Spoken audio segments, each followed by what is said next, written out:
Hi, hello, வணக்கம் மக்களே! நான் உங்கள் நண்பன், இயற்கை நண்பன். இன்னைக்கு நம்ம பார்க்க போற பகுதி அகத்திக்கீரையின் பண்பும், பலன்கள் தான் பார்க்க போறோம். வாங்க வீடியோக்குள்ள போலாம். அதுக்கு முன்னாடி நம்ம சேனல சப்ஸ்கிரைப் பண்ணாதவங்க சப்ஸ்கிரைப் பண்ணிக்கங்க. கீழ இருக்கிற பெல் ஐகான கிளிக் பண்ணிக்கங்க. அப்பதான் நான் போடுற வீடியோ சீக்கிரமா உங்களுக்கு கிடைக்கும். அகத்தில் உள்ள நோய்களை தீர்க்கக்கூடிய ஆற்றல் இதில் இருப்பதால், இதற்கு அகத்திக்கீரை என்ற பெயர் வந்ததாக கூறப்படுகிறது.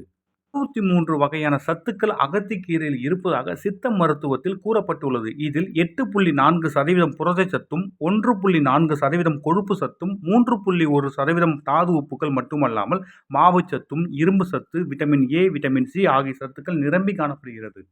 அகத்தி என்றால் அகம் தீ என்பது பொருள். உள் உறுப்புகள் அனைத்திலும் தீயை உண்டாக்குவதுடன் அகத்தில் தீயை உண்டாக்கி இரத்த ஓட்டத்தை சமப்படுத்தி சீரான இரத்த ஓட்டத்தை கொடுப்பதாலே அகத்தி எனப்படுகிறது. மேலும் குறிப்பாக உடலில் உள் உறுப்புகளை சுத்தப்படுத்தும் பணியை செய்கிறது.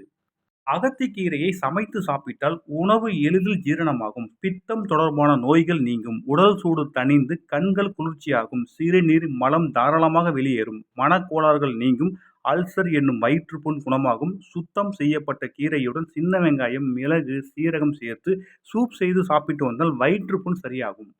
இந்த கீரையின் சாற்றை சேற்று புண்களில் பூசி வந்தால் விரைவில் ஆறிவிடும். நாள்பட்ட புண்களின் மீது கீரையை மட்டும் அரைத்து தடவி வந்தால் விரைவில் ஆறும். தேமல் வந்த இடங்களில் இதன் இலையை தேங்காய் எண்ணெய் விட்டு வதக்கி விழுதாக அரைத்து பூசி வந்தால் குணமாகும். அகத்திக்கீரையைப் போல பூவும் மருத்துவ குணம் நிறைந்தது.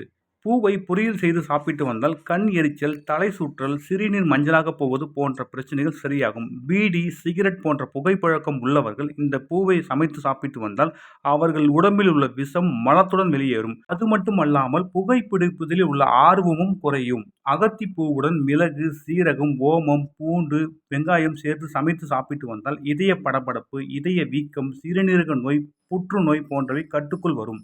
அகத்தி பட்டையை 50 கிராம் எடுத்து இடித்து 8 டம்ளர் தண்ணீர் விட்டு கொதிக்க வைத்து 1 டம்ளராக சுண்ட காய்ச்சி வடிகட்டி 2 முறை குடித்தால் அம்மை நோய் இறங்கிவிடும். விஷம் குடித்தவர்கள் இந்த கஷாயத்தை குடித்தால் விஷம் இறங்கிவிடும்.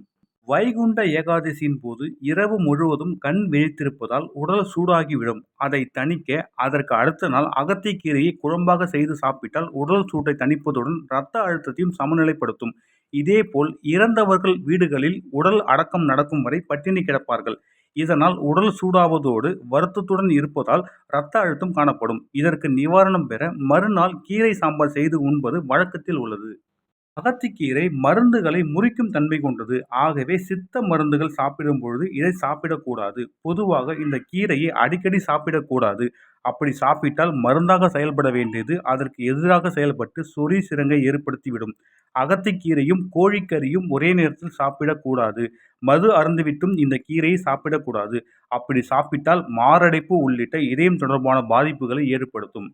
இவ்வளவு நன்மைகள் உள்ள அகத்திக்கீரையை 15 தினத்திற்கு ஒரு முறை உணவில் உண்ண வேண்டும் என்பது மிகவும் முக்கியமான ஒன்றாகவே பார்க்கப்படுகிறது. மேலும் இந்த வீடியோ உங்களுக்கு பிடிச்சா லைக் பண்ணுங்க, ஷேர் பண்ணுங்க, கமெண்ட் பண்ணுங்க. ப்ளீஸ் சப்ஸ்கிரைப் பண்ணுங்க. நன்றி, வணக்கம்.